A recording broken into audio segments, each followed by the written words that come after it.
নিয়ম অনুসরণ করে যে নিয়োগ বিজ্ঞপ্তি দিয়ে পরীক্ষা নিয়ে যে নিয়োগ সেটা হয় নাই। চিরকুটের মাধ্যমে লিস্ট আসছে, সেই অনুযায়ী তো নিয়োগ হয়েছে। এবং ওই অনিয়ম করে নিয়োগ দেওয়া যারা আছে তারাও আবার আউটসোর্সিং যারা আছে অনেকে এখন মূল পদে আসতে চাচ্ছে, যে কারণে এই যে এই নিয়োগটা হওয়ার কথা 2016 সালে মামলা করে আটকে দেওয়া হয়েছে।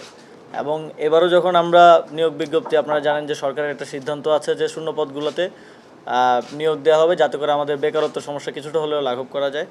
যখন আমরা এটা করতে যাই তখনও নানা ধরনের বাধা আসে, শ্রম আদালতে যায় এবং সেই আদালতের প্রক্রিয়াগুলোতে আসলে আমাদের পক্ষেই রায় আসে এবং আমরা আজকে আলটিমেটলি পরীক্ষাটা নিতে পারছি। এই যে নিতে যে পারবে পরীক্ষাটা, এটাও কিন্তু নিশ্চিত ছিলাম না আমরা এক সপ্তাহ আগেও। তো এর ফলে আপনারা যদি দেখেন যে এখানে 1665টা পদের বিপরীতে পরীক্ষা দিচ্ছেন 2,03,494 জন, মানে প্রতি পদের বিপরীতে পরীক্ষা দিচ্ছেন 122 জন। মানে আমরা ইউনিভার্সিটিতেও যখন অ্যাডমিশন টেস্ট দিতাম একটা সিটের বিপরীতে 30 জন 40 জন হয়তো দিতাম। তো এটা থেকে দেখা যায় যে আমাদের আসলে বেকারত্বটা কোন পর্যায়ে আছে এবং সেখানে আমরা আসলে কতটুকু অ্যাড্রেস করতে পারছি। তার মধ্যে এই যে নিয়োগ নিয়ে যেই জটিলতা এবং আদালত, তারপরে আউটসোর্সিং যারা আছে তারা নতুন নিয়োগ হতে দেয় না, এগুলোর কারণে শূন্যপদগুলো পূরণ করার ক্ষেত্রে অনেক চ্যালেঞ্জ রয়েছে।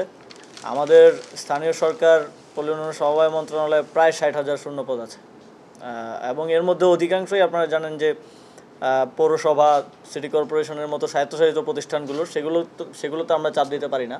কিন্তু আমাদের মন্ত্রণালয়ের অধীনে যেগুলো আছে সেগুলোতে আমরা ইতিমধ্যেই অনেকগুলো সার্কুলার গিয়েছে। এখানে হচ্ছে এটা একটা বড় সার্কুলার, প্রায় 1665 জন, কিন্তু টোটাল আমার কাছে লাস্ট রিপোর্ট অনুযায়ী 3500 জনের সার্কুলার গিয়েছে বিভিন্ন সংস্থা, দপ্তর সংস্থার, কোথাও 100 জন 150 জন এরকম করে। এবং আরও প্রসেসিংয়ে আছে। আমরা এটা করছি যে আগামী 1-2 মাসের মধ্যে এই মন্ত্রণালয় থেকে অ্যাটলিস্ট আরও 10,000 নিয়োগ আমরা করব। যদিও অনেক ধরনের জটিলতা আছে, এটার মতো অনেক নিয়োগ কোর্টে বা বিভিন্ন ধরনের জটিলতায় আটকে আছে, কিন্তু আমরা সেগুলো এক্সপার্টাইট করার চেষ্টা করছি।